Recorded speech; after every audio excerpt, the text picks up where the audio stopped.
I am the last speaker that you're going to hear today. Let me just start by asking you to give yourself a huge round of applause because you've done something incredibly important today.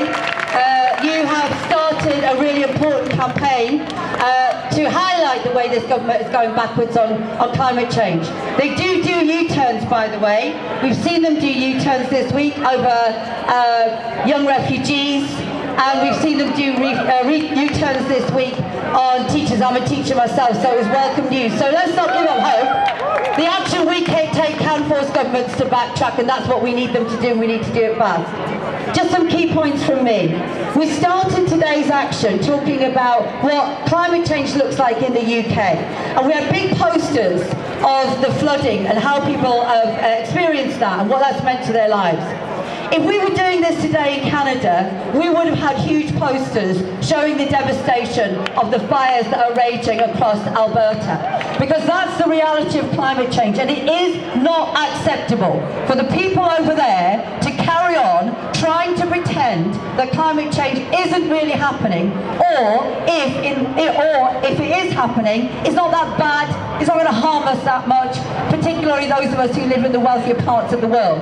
It's real, it is happening, and the consequences of climate change will be dramatic for the poorest people in the poorest parts of the world and for the poorest people in the richest parts of the world as well. And it's not acceptable for those people to lie about it.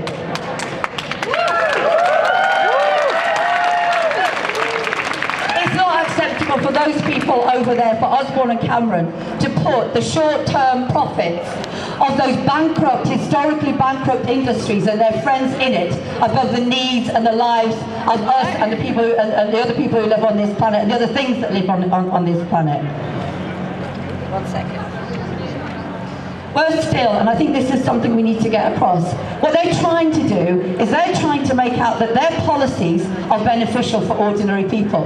So you've got people like Amber Rudd before the Paris talks saying that the government policy on energy in this country should be worrying less about climate change and should be worrying about reducing people's energy costs.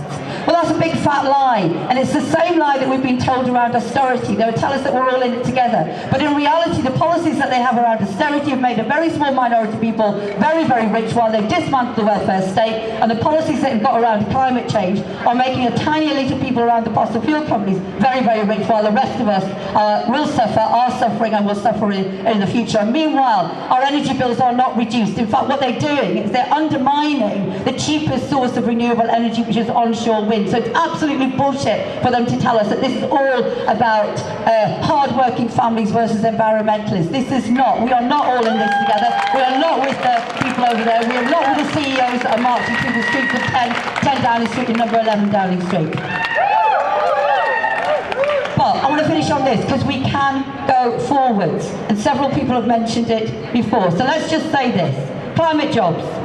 These are jobs which reduce emissions. So instead of talking about the Northern Powerhouse, bristling with false promises of jobs and high-emitting vanity projects, what we would like is a national climate service, where people are put into real work, meaningful work, socially useful work in renewable industries, work in insulation, making sure that we end the plight of fuel poverty, work in a decent public transport system that doesn't force people into their cars if they're going to get out of their homes and they're too poor to find any other alternatives. We want a national climate service. And I'm going to say one final thing. I want to welcome, 1 second, I would have welcomed even if I hadn't got the right page, but it would help. I want to welcome the election of Sadiq Khan as Mayor of London.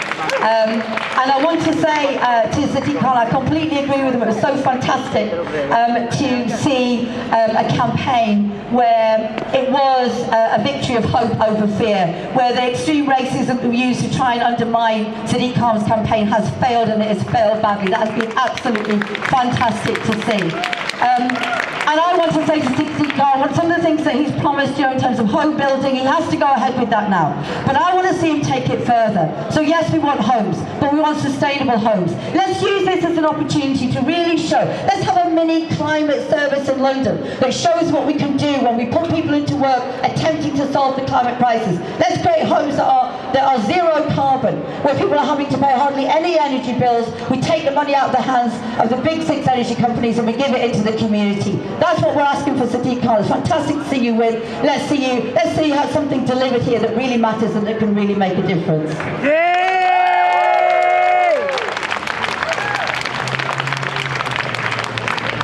Okay, so I'm going to say this. I've got an announcement. It's coming at the wrong time.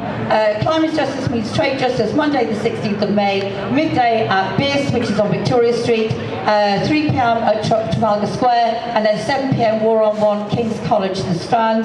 And that's against the Transatlantic Treaty and the new morphing of that treaty into new things which are just as damaging. So whoever's got the leaflets, please hand them out, go and see them. Okay, so to finish today, what I'm going to say is this. It's time to act. It's time to challenge the polluters going backwards. It's time to challenge the government in hots with the polluters going backwards. And it's time to fight for going forwards. It's time to fight for climate jobs and the politics and the campaigns and the actions that can take us forwards. So to do that, let's finish this demonstration by really getting the energy that knows and tells us that this is possible, that we can go forwards. And over there, guys, we've got the Time to Cycle team. Give them a wave. What would be absolutely fantastic is everyone can get on their feet and go and stand on the street or go and join them.